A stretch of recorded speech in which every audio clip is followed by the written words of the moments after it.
Hello, my name is Eli London, and this will be my presentation on the elegance of the hedgehog. And this presentation will be a dive into how 4 of the main characters of this book are shaped by their perceptions, and how these perceptions of their world shape how they view elegance. So before we get started, I would like to define 2 of these terms, the underlined ones, and explain them so that the rest of this book makes more sense. So basically, how I interpret the hedgehogs of these books is these are the 2 main characters. They are the 2 hedgehogs. And basically, because of their limited social skills, their lack of friends, they just have a limited sense of elegance. On the definition of elegance, they have very defined ways of viewing elegance that is different from the other people around them. And the best way to describe how they view elegance is basically dumb people. They do not think that is very elegant. They think elegance comes from intellect and just having a more refined way of thinking. Alright, so the first character we will be exploring from the elegance of the hedgehog is the primary protagonist, Renee, our concierge.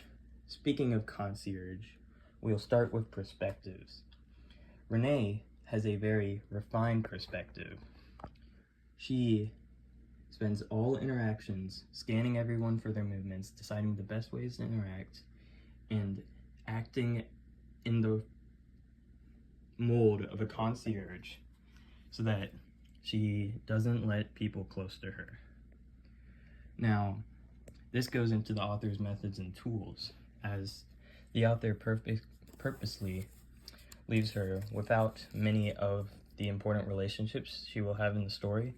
She has Manuela, a very good friend for her, but she is lacking some of the important relationships she will have by the end of the book that help leading into scope, with expanding her horizons, helping her leave her hedgehog form, which, by the way, she is a better hedgehog than Paloma. That's why she has rounded quills, because she is not spiteful to people. She will not bash a psychiatrist because she feels like it, unlike someone else in the story named Paloma. And thus, through this change in scope, having a more open mind on elegance, it leads to ethics, because she has pretty positive ethics. She thinks good deeds, good morals, as good as someone can objectively be, is a very elegant thing, and she believes in doing the good stuff.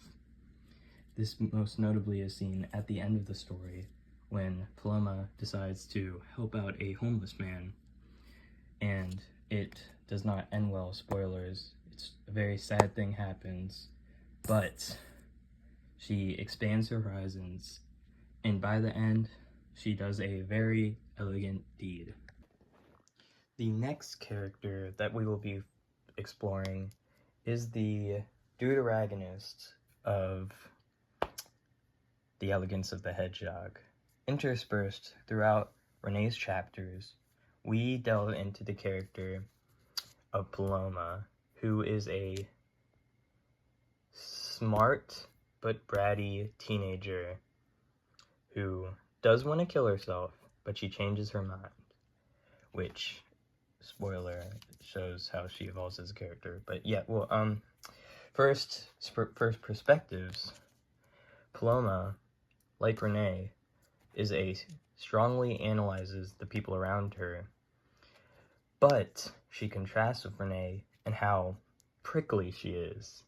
She will hit them with spiteful comments. Yeah, I'm sorry. Like, she really just does not like dumb people. I cannot emphasize that enough. She hates her dumb sister and her dumb boyfriend and the dumb psychiatrist, just dumb people, not her jam. But, yeah, makes her very angry. That's why she has a red face. So for methods and tools, the author gives her the gift of intelligence. You can tell she's smart because she wears glasses. But she's also given the fault of poor social skills, like people with glasses. And this kind of defines the theme of the story as, even though she has glasses to help her see, she does not find her true source of elegance until she makes friends with these people.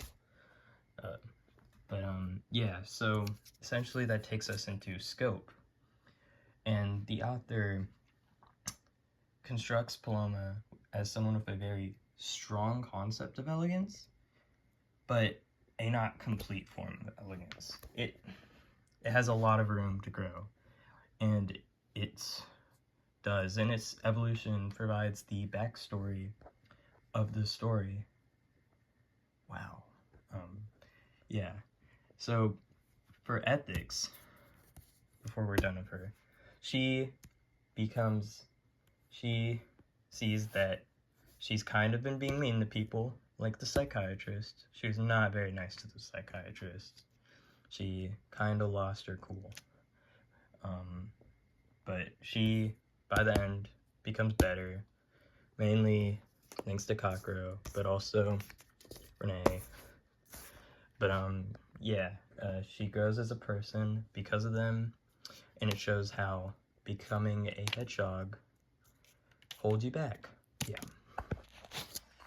Alright, and the third character we will be talking about is Manuela, Renee's best pal. And so, Paloma, something about the perspective that she gives us is that she has the least defined perspective. All we get about her is that she's from Portuguese, and she's a pretty cool dude. She's also concierge, like Renee, and yeah, she's a nice person. She's also a little isolated, but it's not for poor social skills. It's because she is Portuguese. And so,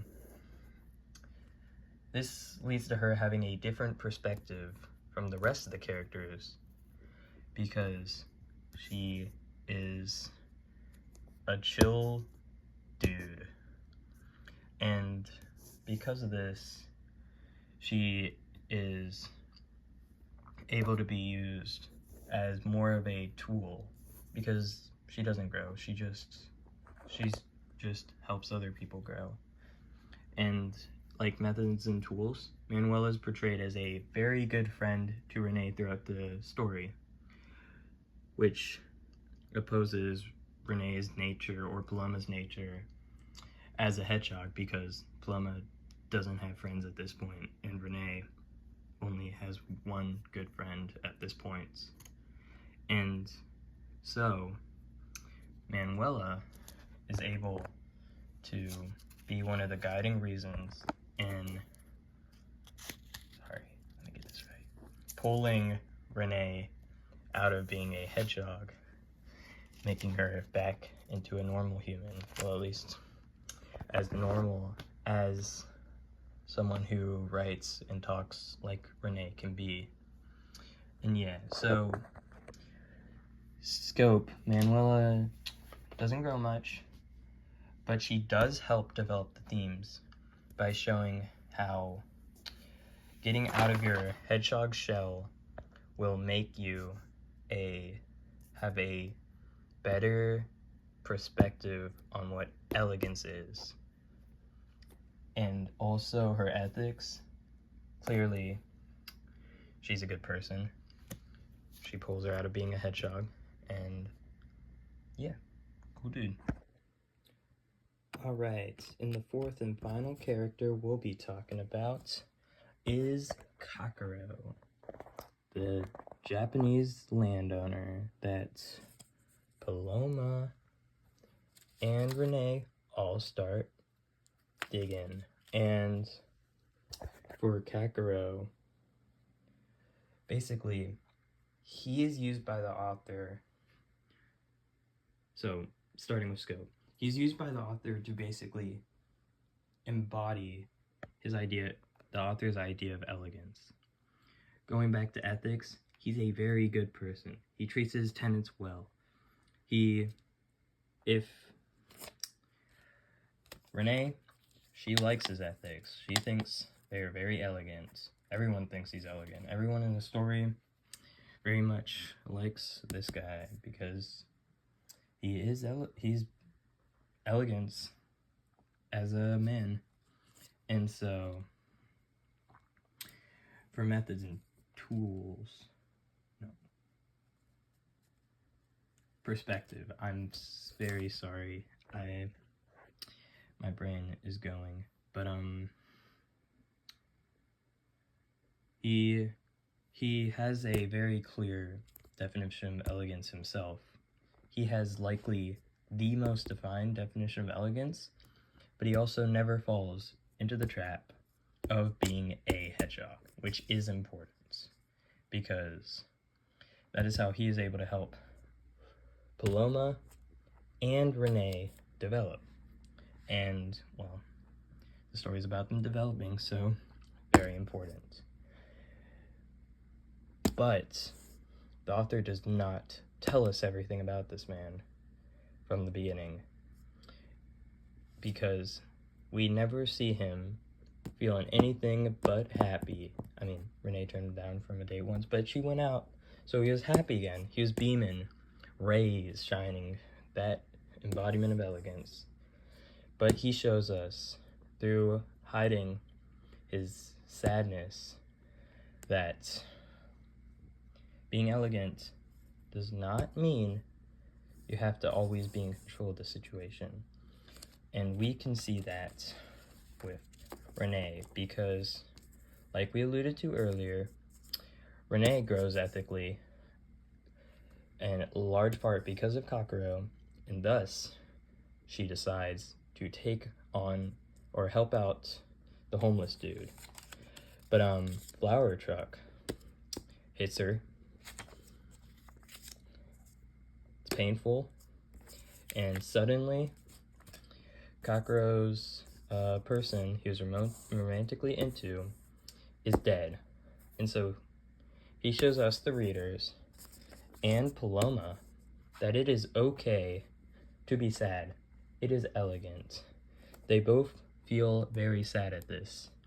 And so he kind of just finishes off the story by showing us that elegance entails many different sides of perspective. And we see that through all of these different characters that are explored throughout the story. And thank you for listening to this presentation. The paper cutouts are mostly better than my comments, but I hope you guys better understand how I believe the author used the relationships between humans to affect their various perspectives of elegance, help some of them grow as characters, and also just shows that it is not healthy to be a hedgehog. You might want to kill yourself, or you might want to be a concierge, and both of those suck. Don't do either of those. Be like Kakaro. Be shining.